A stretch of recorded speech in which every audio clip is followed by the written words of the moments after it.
जिंदगी जैसे पहेली, जैसे कि कोई सहेली। जिंदगी जैसे कहानी, थोड़ी नई थोड़ी पुरानी। कभी चाबुक, कभी चॉकलेट, कभी रौनक, कभी धक्कम पेल। ये भी हो सकता है, वो भी हो सकता है, बट ऑलवेज रिमेंबर, लाइफ में कुछ भी हो सकता है। दिल्ली में मैंने कई चीज़ें करना शुरू की, जैसे कि एक एलिट करके मॉडलिंग एजेंसी है, वहाँ पे मैंने अपने कुछ पिक्चर्स दिए जो कितने अच्छे नहीं थे। फिर उन्होंने मेरे पिक्चर्स करवाए, उन्होंने कहा ठीक है तुम्हारे कर्ली बाल हैं, कभी कभी ऐसी रिक्वायरमेंट आती है कर्ली बालों की तो हम तुम्हें भेज दिया करेंगे ऐसा वैसा। लेकिन वहाँ भी इतना अच्छा रिस्पॉन्स नहीं मिला। लेकिन अब इस टाइम पे जो मेरे जो मानसिक स्थिति थी, आई थिंक वो ये थी कि सच में ही I have done the worst thing. और अब मेरी ये सिचुएशन है कि मैं घर भी नहीं जा सकती हूँ। और ये सब आप सिर्फ 16 साल की थी तब? हाँ, क्योंकि मैं उस टाइम पे निकल के 6 महीने मैंने ये सब टाइम पास किया। और एक बड़े गट्स थे, मानना पड़ेगा। बहुत ज्यादा। और उस टाइम पे आई थिंक ये गट्स के करके मुझे ना थोड़ा सा उसमें भी वो सबसे वर्स्ट पीरियड था मेरे लाइफ का। बट आई थिंक उस टाइम तक मैंने ये बात एक्सेप्ट कर ली थी कि आई एम अ लूजर। उस टाइम पे 6-7 महीनों में मेरे को रियलिटी चेक हो गया था काफी ज्यादा। और मेरे मम्मी पापा को भी लोगों ने इस तरह से बातें करना शुरू कर दिया था कि इनकी लड़की भाग गई है। सोसाइटी ने बायकॉट कर दिया था, जो उनकी अपनी सोसाइटी थी। फिर एक दिन ऐसे मैं अपने किसी फ्रेंड के साथ में दिल्ली घूमते घूमते इंडिया हैबिटेट सेंटर चले गए। तो वहाँ पे ऐसा बोर्ड लगा हुआ था एक्टिंग वर्कशॉप, वहाँ पे वर्कशॉप हो रही थी।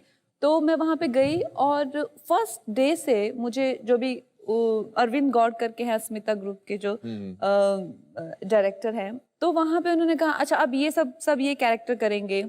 तो मैंने वो कैरेक्टर कर दिया, जैसे कुछ का भिखारी करेंगे, अब सब ये बनेंगे, अब सब जो बेसिक लेवल की जो वर्कशॉप होती है करते। तो उनको कहीं जाना था, तो उन्होंने कहा कि तुम्हारा नाम क्या है, आगे आ जाओ। तो मैं आगे आ गई। तो मुझे कहा तो अब तुम इन सबको ये लिस्ट में जो भी है वो सब करवाओ। तो मैंने सोचा इतना मुझे इम्पोर्टेंस मिल रहा है, मैं तो आते क्लास में मॉनिटर बन गई यहाँ पे।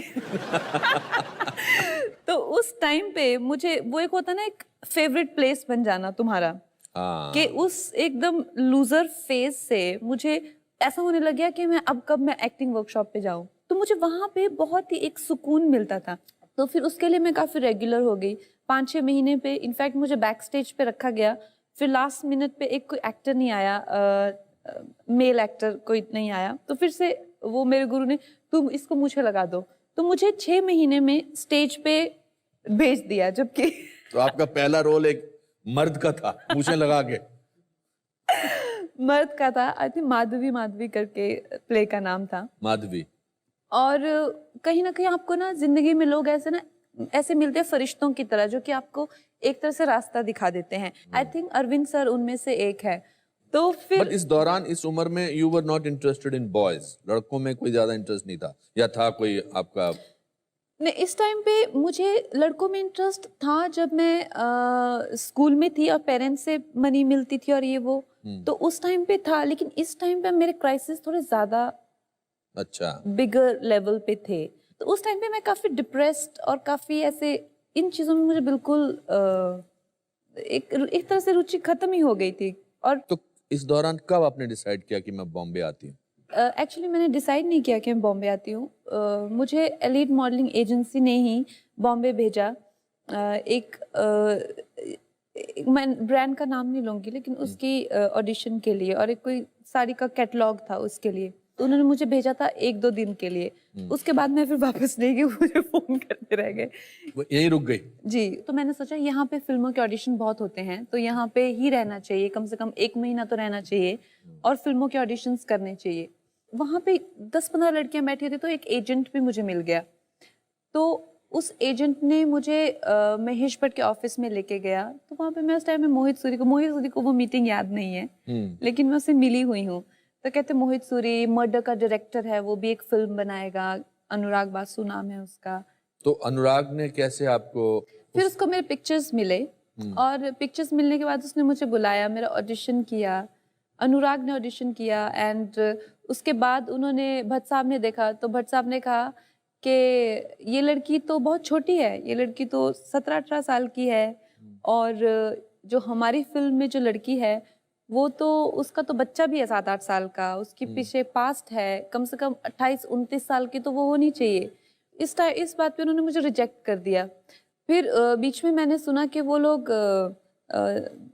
उन लोगों ने ये फिल्म देखी हजारों ख्वाहिशें ऐसी, शाइनी मिश्रा आहूजा की। और चित्रांगदा की। हाँ, तो उन्होंने शाइनी को साइन कर लिया और चित्रांगना को साइन करना चाहते थे, उनको लगा कि वो उस रोल के लिए ठीक है, तो वो बात वहीं पे ख़त्म हो गई। फिर 1-2 महीनों बाद अनुराग का फिर से डेस्परेटली फ़ोन आया, कहता हम लोगों को तो आउटडोर पे जाना है और चित्रांगदा का तो फ़ोन ही नहीं लग रहा है। I think that was the time when she decided to quit movies. तो कहता कि तो चलो चलो तुमको ही अभी तुम्हारे को कुछ थोड़ा एज वेज मेकअप करेंगे और तुम्ही को दिखाएंगे। तो मैंने कहा ठीक है। So then that's how I got Gangster. Fantastic. Yeah. That's why we say कुछ भी हो सकता है। कुछ भी हो सकता है। How wonderful. तो अभी आपने घर वालों को इन्फॉर्म कर दिया कि मुझे फिल्म मिल गई? घर वालों को इन्फॉर्म कर दिया, फिल्म मिल गई। अब वो और भी दुखी हो गए। मैंने सोचा उनको कुछ तसल्ली मिलेगी, लेकिन वो और भी दुखी हो गए और कहते किसकी फिल्म मिली है? मैंने कहा जिसने मर्डर बनाई थी। अरे वाह। अच्छा, तो कहते तो तुमसे भी वैसे सीन करवाएंगे? तो मैंने कहा नहीं नहीं, वैसे सीन ही नहीं है, वैसी फिल्म ही नहीं है और बिल्कुल अलग फिल्म है, गैंगस्टर की कहानी है। और ये वो मैं कहते तो हीरो कौन है? मैं कहा हीरो इमरान हाशमी।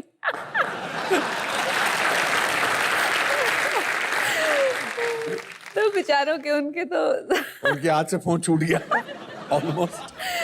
तो फिर तो मेरे डैडी बिल्कुल ही वो कहते ना हताश हो गए कि अब तो कोई उम्मीद नहीं है। तो मैंने उनको बताने की कोशिश की कि देखो वैसी फिल्म नहीं है और ये अलग किस्म का रोल है और अलग किस्म, लेकिन वो कहाँ समझे।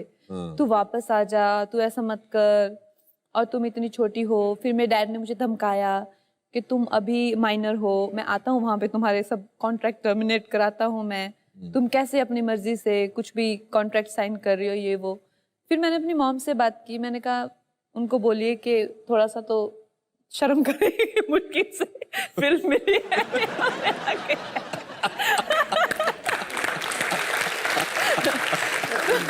इस पूरे दौरान जब आप बॉम्बे में 2005 से 2008 तक, आपकी ड्राइविंग फोर्स क्या थी? मतलब आपको किस चीज ने बरकरार रखा कि मैं कुछ ना कुछ करती चली जाऊंगी? आई थिंक कई एलिमेंट्स होते हैं।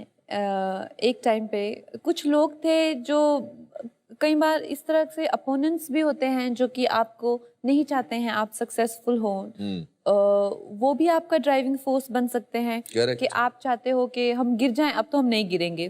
फिर कुछ पेरेंट्स भी हो जाते हैं। और मुझे मेरा फ्लैश फॉरवर्ड गया कि एक दिन मैं भी बैठा हुआ बोल रहा हूँ कि मैं 8 साल से काम ढूंढ रहा हूँ, तो मैं बीच पर, सड़कों पर, प्लेटफॉर्म पे अकेला बैठा रहता था और वो मेरा ड्राइविंग फोर्स था। जी।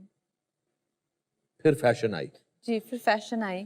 उसमें मैंने जब वो फिल्म देखी थी, मैं किस बात से बहुत फैसिनेटेड हुआ था कि आपने मॉडल की तरह चलना बड़ा अच्छा सीखा था। बाकी तो एक्टिंग बहुत अच्छी की थी। How did you train that walk and be a perfect model? पहले तो मैं करना ही नहीं चाहती थी फैशन, क्योंकि मैं गैंगस्टर वो लम्हे में हमेशा लीडिंग एक्ट्रेस रही थी, टाइटल रोल हमेशा इस तरह से मैंने, जैसे क्वीन और रिवॉल्वर टाइप से। फैशन में इतना छोटा रोल था मेरा, तो मैंने उस पर बहुत मेहनत की। मैं घर पे भी हील्स पहन के वो कैट वॉक, या चाहे ड्रग एडिक्ट के सीन, सिगरेट कैसे पीना या कोकेन कैसे करना, उसके बाद क्या इफेक्ट होता है, तो उसकी रिसर्च करना, फिर कोकेन एडिक्ट से मिलना, कैसे विड्रॉल सिम्टम्स होते हैं, कैसे क्या लगता है तुम्हें जब तुम करते हो, उसका हाई कैसा होता है, लो कैसा होता है। तो इतना डीप रिसर्च किया, बिकॉज कहीं ना कहीं मुझे पता था वो मेरा लास्ट चांस था। अगर मैं फैशन में नहीं कर पाती थी तो जिस तरह से मेरा ग्राफ जा रहा था वो नीचे ही आ रहा था गैंगस्टर से। फिर 2008 में आई fashion. That was a turning point. हाँ, fashion was a turning point. And you got the national award for that. I got national award. और नेशनल अवार्ड मिलने के बाद आपको एक किसी बहुत बड़े स्टार ने कहा कि अब आपको नेशनल अवार्ड मिल गया है, अब आपका करियर गड़बड़ हो जाएगा। जी।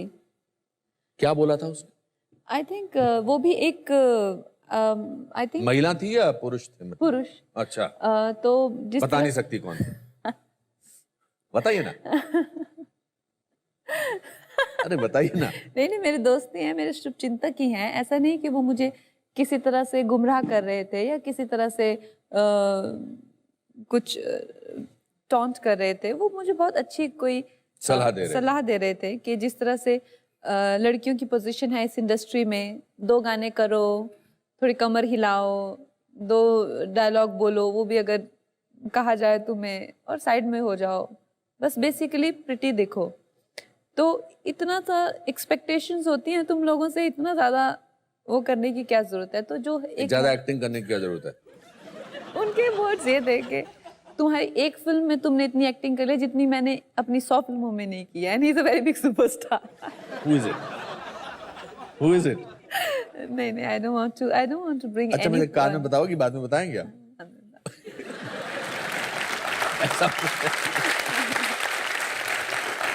तो, और वो लड़की जो हिमाचल की लड़की है, जो इतने ग्लैमरस बैकग्राउंड से नहीं आई हैं, जो एक क्रांतिकारी की पटपोती है और मतलब ऑलमोस्ट भाग गई और फिर यहाँ पहुंची, मगर इस पूरे चेंज के दौरान एक फिल्म आती है जो इनोसेंस के बारे में, जो मासूमियत के बारे में है, जी और वो पूरे देश पर छा जाती है, और उस फिल्म का नाम है क्वीन, जी और वो 100 करोड़ से ज्यादा बिजनेस करती है। जी।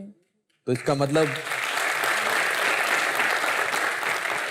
मतलब मासूमियत तो बरकरार है। जी बिल्कुल बरकरार है, और इस फिल्म से ये भी आई थिंक प्रूव होता है कि बिल्कुल है। कंगना का जो खुद का कैरेक्टराइजेशन है, जो अभी आपने अपनी कहानी मुझे बताई, और क्वीन के कैरेक्टर की जो कहानी है, जो जिस तरह की वो लड़की है, उसमें कितनी सिमिलैरिटी है? आई थिंक मैं ये नहीं कहूँगी कि मेरे लिए एलियन वर्ल्ड था, हाँ। या मेरे लिए, मैं उस स्पेस से आती हूँ जहाँ पे ओवर प्रोटेक्टिव पेरेंट्स या ओवरली प्रोटेक्टिव ब्रदर्स, तो उस तरह का सिनेरियो से ही हूँ मैं। लेकिन मुझ में कॉन्फिडेंस इशू कभी नहीं रहा। जैसे कि आप मेरे और मेरे डैड की इंट्रैक्शंस को भी दिमाग में रखिए, या पहली बार जब मैं गैंगस्टर के लिए कोरिया गई थी, तो मैं वहाँ पे इतनी कंफर्टेबल थी जितनी कि मैं मुंबई में थी, तो वो मेरा इशू नहीं रहा। जो रानी है, उसका जो मेन चैलेंज था वो सेल्फ एक्सेप्टेंस था, कि वो खुद को, उसको बहुत ही लो सेल्फ एस्टीम, जो उसका मेन कैरेक्टर का जो फ्लॉ था। तो आई थिंक अगर मेरी लाइफ पे फिल्म बनाई जाए तो मेरे कैरेक्टर का फ्लॉ होगा pride, over confidence. That's my character. तो अगर उसको, but I do understand that world.